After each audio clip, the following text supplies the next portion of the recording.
how do you explain when things don't go as we assume? Or better, how do you explain when others are able to achieve things that seem to defy all of the assumptions? For example, why is Apple so innovative? Year after year after year after year, they're more innovative than all their competition. And yet, they're just a computer company. They're just like everyone else. They have the same access to the same talent, the same agencies, the same consultants, the same media.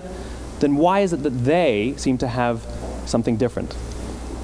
Why is it that Martin Luther King led the civil rights movement? He wasn't the only man who suffered in a pre-civil rights America, and he certainly wasn't the only great orator of the day. Why him? And why is it that the Wright brothers were able to figure out controlled powered manned flight when there were certainly other teams who were better qualified, better funded, and they didn't achieve powered manned flight, and the Wright brothers beat them to it? There's something else at play here.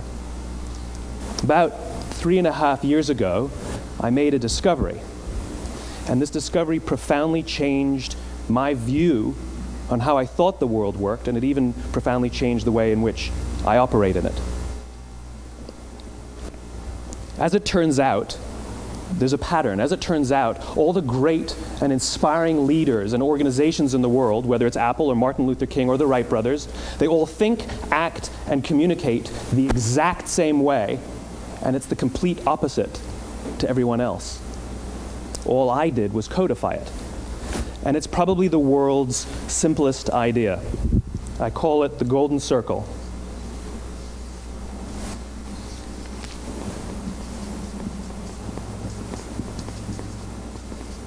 Why, how, what? This little idea explains why some organizations and some leaders are able to inspire where others aren't. Let me define the terms really quickly.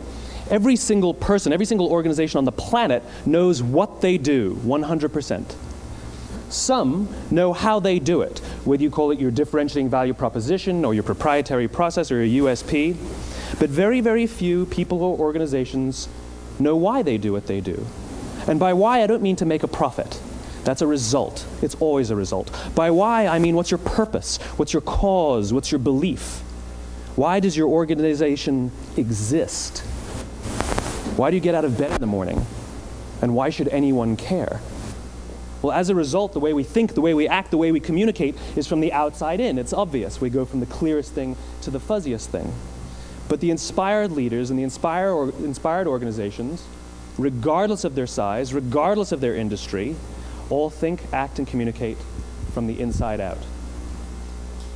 Let me give you an example. I use Apple because they're easy to understand and everybody gets it.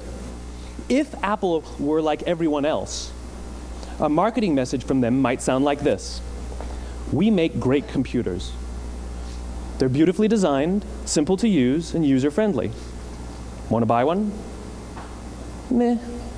And that's how most of us communicate. That's how most marketing is done, that's how most sales is done, and that's how most of us communicate interpersonally. We say what we do, we say how we're different or how we better, and we expect some sort of behavior, a purchase, a vote, something like that. Here's our new law firm.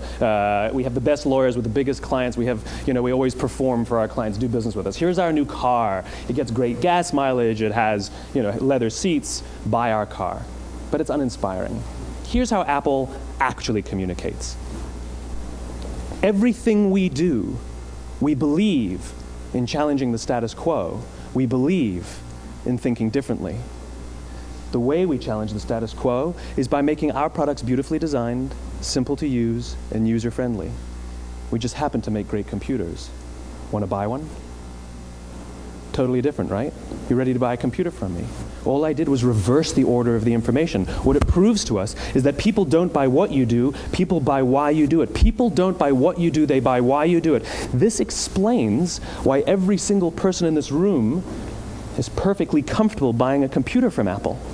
But we're also perfectly comfortable buying an MP3 player from Apple, or a phone from Apple, or a DVR from Apple. But as I said before, Apple's just a computer company. There's nothing that distinguishes them structurally from any of their competitors. Their competitors are all equally qualified to make all of these products. In fact, they tried. A few years ago, Gateway came out with flat-screen TVs. They're eminently qualified to make flat-screen TVs. They've been making flat-screen monitors for years. Nobody bought one.